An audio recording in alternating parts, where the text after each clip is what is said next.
Good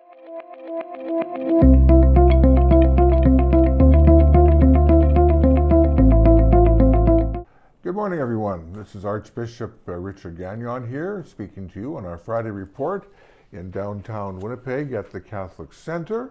And today is February 24th, and we have just started the holy season of Lent. I hope this Lent will be a good one for you. As we are at the very beginning now, now's the time to start thinking about your Lenten resolutions: prayer, fasting, and almsgiving. And these are three great works the Lord talked about in the Gospel on Ash Wednesday. So I wonder if you like poetry.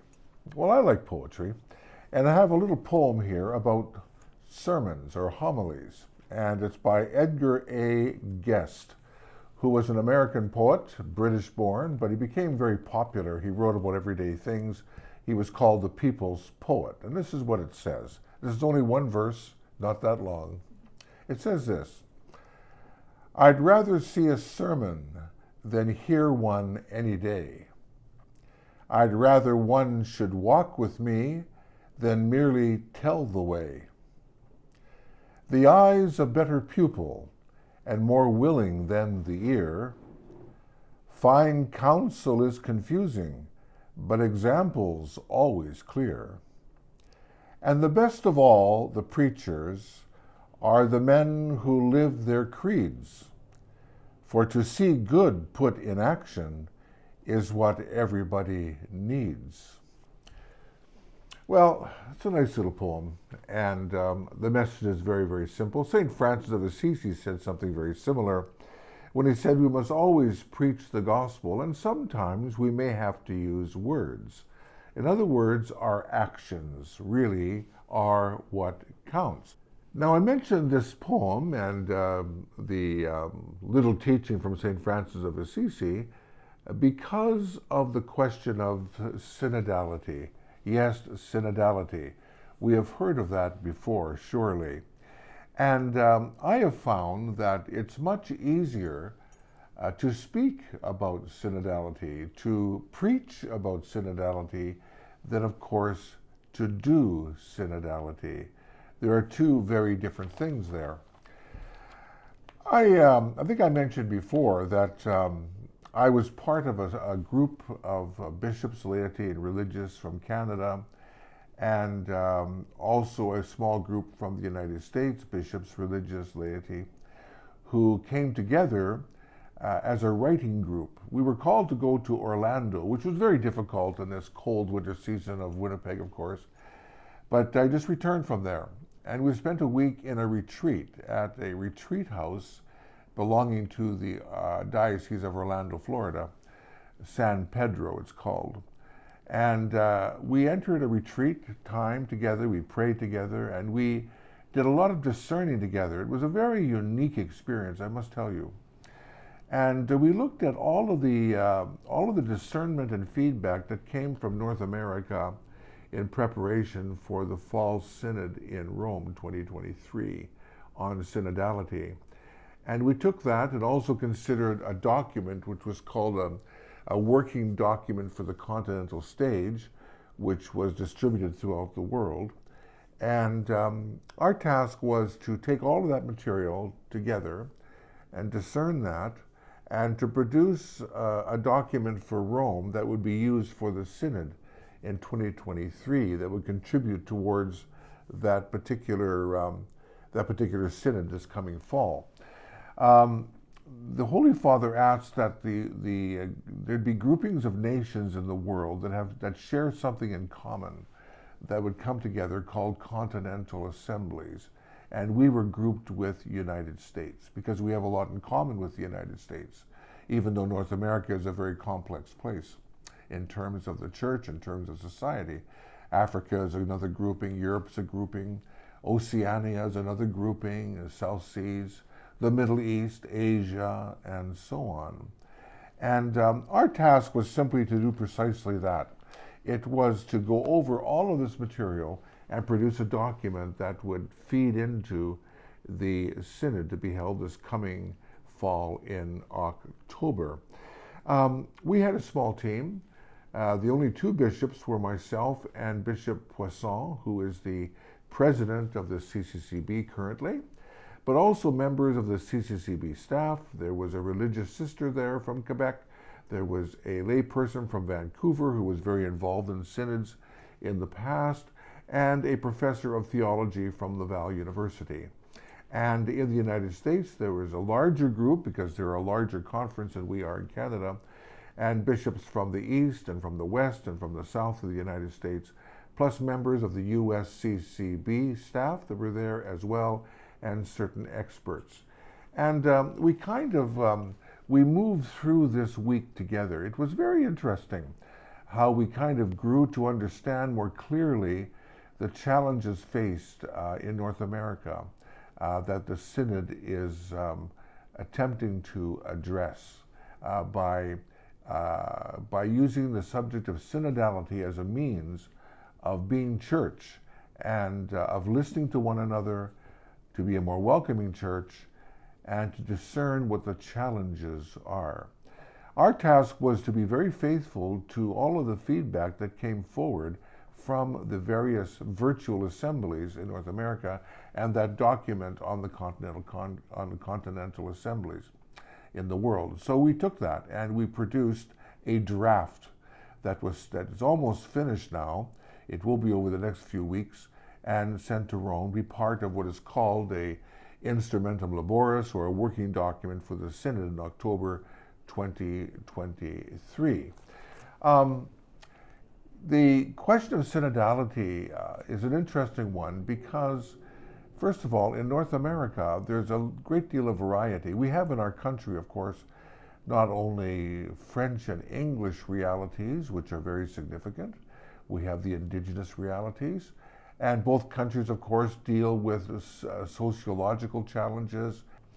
I was once asked by a reporter about the synodality itself. And the question was, Pope Francis is starting a new revolution in the church by moving towards synodality, something new. And my response was simply this, and something we came to realize in our writing group in North America, was that no, the church already contains within itself all that is necessary for synodality already. The church is synodal by its very nature. And yes, by going back to the roots of synodality of the early church, that's important. But we are meant to be a synodal church, actually. We found this in our own diocesan synod, and it also became very clear in the continental phase of the preparation for the synod in October. Number one, people truly love their church. That's very clear. In all the feedback we had in North America, people truly love their church. And second of all, people very much enjoyed and felt edified and very interested in coming together as Catholics, listening to the Holy Spirit, that's key, and listening to one another in the synodal way of being church, of making decisions, of being a more welcoming church, of working through challenges in the church.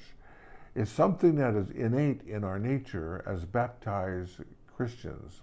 And therefore, it also was very true in our Archdiocesan Synod as well. This became a very evident fact.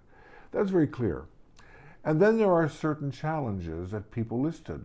Very, very common, some of these we hear about.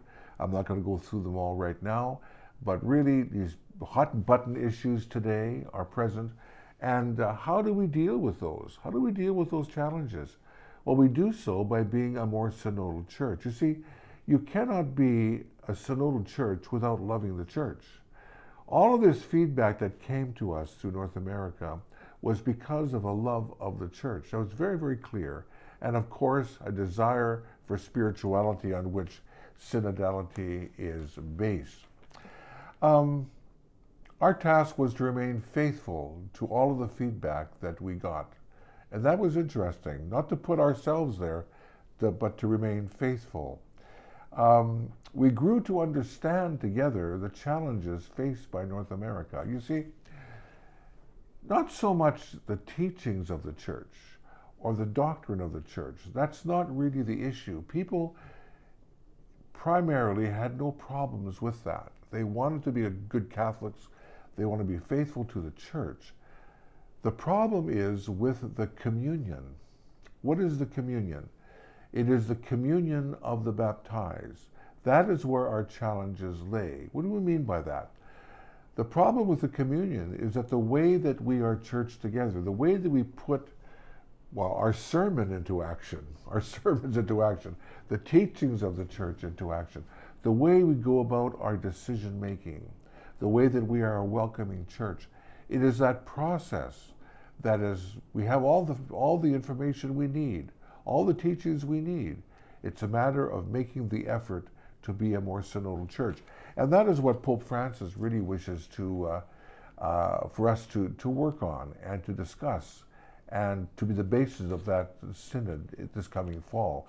And then the document we produce will be made public. And as I said, it'll go forward to preparing for the synod in the fall. So I think, first of all, in that experience in Florida, in Orlando, it was really an example of synodality, listening to one another, learning what we have in common, what the differences are, and being able to work together for a common result. And it was a very beautiful, a very busy week, but a very rewarding week. And I think much was accomplished during that time in Orlando with the Continental phase.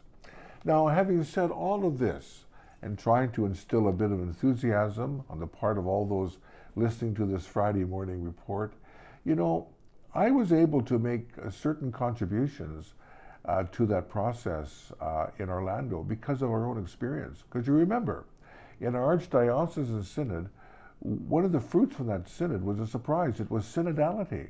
We began to understand what synodality was. And we began as an archdiocese to make certain steps to putting that into practice. We were just beginners. We're making our first baby steps because it's easy to talk about it, but harder to do. I shared with them some of the conclusions that we came up with in the Archdiocese of Winnipeg Synod a few years ago. And the delegates and the writing team were very much interested in that.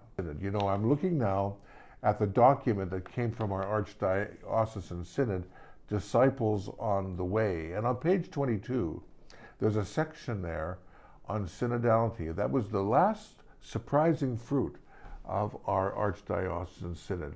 And there's 5 points here. And we've tried these in certain parts of the diocese and even at the archdiocesan level, of course, with some success, but then we get lazy. We fall back because it's easy to talk about synodality, but harder to do. But synodality is what we are as a church. And unless we do that, we fail to fully live our Catholic communion of the baptized. Here they are. The first one, prayer is fundamental starting point of all planning and community meetings. Okay, remember Lectio Divina? We often tried that, and maybe we still do. A meaningful prayer as we start our meetings together. Not just a quick little prayer of the sign of the cross, but to enter into prayer because the Holy Spirit is the protagonist in all that we do. Second point, a deeper listening to the Holy Spirit to what is good for the church. Very important as well. Not our own personal opinions. We all have them, and often they're based on many different reasons. But what is the Holy Spirit saying to us, to the church, through us to the church? The Holy Spirit is the principle here in all that we do in synodality. Without spirituality, there is no synodality. That came from our Archdiocesan Synod, and I shared that with the delegates as well. Beautiful. Third, respectful and patient listening to each other as a valuable contribution to decision making. We don't allow often enough voices in our decision making. The voice of youth, the voice of the person that hardly speaks at the meetings, whatever. A more horizontal approach to listening and listening carefully to one another. That's important. Does it take time? Yes. Is it easy? No, it's not easy. Synodality is like a salmon going upstream. It's harder to go upstream, but going upstream, good fruit comes from that. New life comes from that. Another one, Collaboration and consultation on a wide basis. Yes, this is good for discernment. We don't consult enough. We don't phone around enough. We don't talk to people enough in terms of making wise decisions on things. That's another principle of synodality. And finally, communication. Open and clear communication with everyone connected with a particular decision or a particular initiative. To communicate what we are doing, to communicate why we're doing it, and to communicate what the decisions were that we arrived at so people can understand. It's sort of like Mark Twain talked about when he talked about the methodology of a good teacher. A good teacher will tell the students what he's going to tell them, then he tells them what he told them. In other words, communication is very key. So, having said all of that, thank you very much for listening this morning. I started off with a poem. I think the poem is still very relevant. Where the rubber hits the road is the example that we give. To live synodality takes work. The church is like a laboratory. The communion of the baptized and how we love one another. That's what it's based on.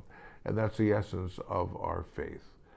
So, having said that, I pray God that we all will focus clearly on Lent this year. The Lord will bring many blessings to us in this holy season.